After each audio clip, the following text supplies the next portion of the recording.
शरीराला खूप फायदे देणारी शेवग्यांच्या पानांची आपण भाजी तर करतोच, पण आज भजी करतोय। नमस्कार, मी वैशाली। आज आपण आपल्या आजच्या रेसिपीमध्ये शेवग्यांच्या पानांची अशी भजी करतोय। भजी करण्यासाठी आपण शेवग्यांच्या पानांची एक जुडी घेतलेली आहे। आता या जुडीतील सगळी पानं अशी काढून घ्यायची। वाटलं काही देठ अगदी कोवळे आहेत तर तुम्ही देठ सुद्धा घेऊ शकता। भाजी साफ करून झाल्यावर ही भाजी चांगली अगदी बारीक चिरून घ्यायची। तुम्हाला ही भाजी जर सुरीने चिरायची असेल तर तुम्ही सुरीने सुद्धा चिरू शकता। मी विळीवर चिरते। ही भाजी आपल्याला विळीवर पाहिजे तशी अगदी बारीक चिरता येते।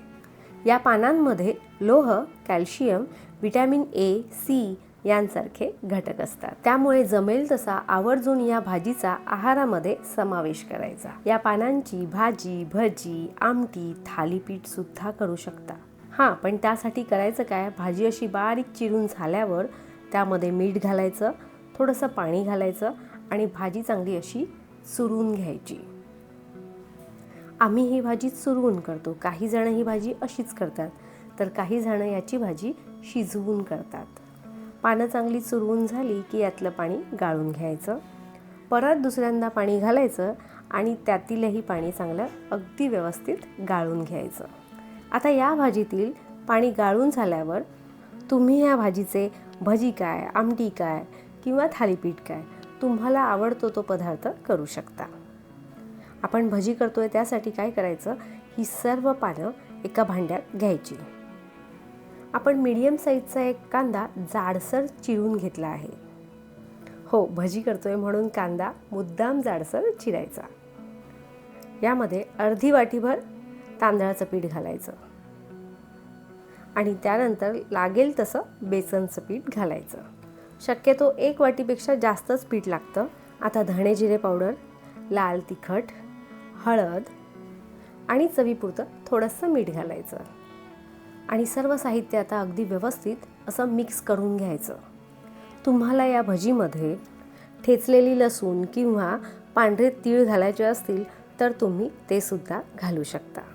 सुरुवातीला अजिबात पाणी न घालता हे साहित्य अगदी व्यवस्थित असं मिक्स करून घ्यायचं आणि मिक्स करून झाल्यावर वरून थोडंसं पाणी घालायचं। पाणी घातल्यावर हे सर्व साहित्य असं अगदी व्यवस्थित मिक्स करून याचा घट्टसर गोळा मळून घ्यायचा।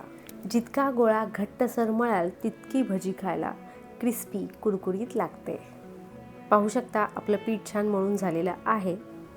एकदा आपलं भजीचं पीठ तयार झालं की दुसऱ्या बाजूला पटकन तेल गरम करत ठेवायचं, कारण जरी हे पीठ आता आपल्याला घट्ट दिसत असेल तरीही यामध्ये मीठ असल्यामुळे ते लवकर सैलही होतं। तेल मात्र चांगलं गरम करायचं आणि गॅसची फ्लेम मीडियमपेक्षा कमी करायची। जर आपण गॅसची फ्लेम हाय ठेवली तर काय होतं, सुरुवातीला आपण तळलेले सर्व भजी करपतात आणि आतून कच्चेच राहतात। आता जास्त मोठे नाही आणि जास्त लहानही नाही, मीडियम आकाराचे असे भजी तेलामध्ये सोडायचे। तेल गरम असतं त्यामुळे घाई देखील करायची नाही। सर्व भजी तेलात सोडून झाल्यावर गॅसची फ्लेम थोडीशी वाढवायची, कारण तेलामध्ये आपण भजी सोडल्यावर तेलाचं टेम्परेचर कमी होतं। पुन्हा गॅसची फ्लेम आपण वाढवल्यामुळे सर्व भजी आतून बाहेरून अगदी व्यवस्थित क्रिस्पी तळले जातात। तुम्हाला सांगते, हे भजी चवीला इतके छान लागतात की तुमची मुलं तुम्हाला वारंवार सांगतील की हेच भजी कर। आता तळलेले सर्व भजी असे तेल नितळवून चाळणीत काढून घ्यायचे आणि याच पद्धतीने उरलेले सर्व भजी तळून घ्यायचे। शेवग्याची पानं चवीला इतकी छान असतात की या भजीमध्ये आपण लसूण, पांढरे तीळ नाही घातले तरीही चालतं। शेवग्याच्या पानांची अशी भजी केलात तर ही भाजी न खाणारे सुद्धा अगदी आवडीने भजी खातील, अहो संपवतील। बरं मला सांगा, तुम्ही या पानांची भजी करता का? करत असाल तर याच पद्धतीने करता का? जर तुमची भजी करण्याची पद्धत यापेक्षा थोडी वेगळी असेल तर मला तुमची रेसिपी कमेंटमध्ये नक्की शेअर करा। तुम्हाला जर आपली आजची रेसिपी आवडली असेल तर आपल्या रेसिपीला लाईक, शेअर आणि सबस्क्राईब करा। बेलचं बटनही नक्की दाबा।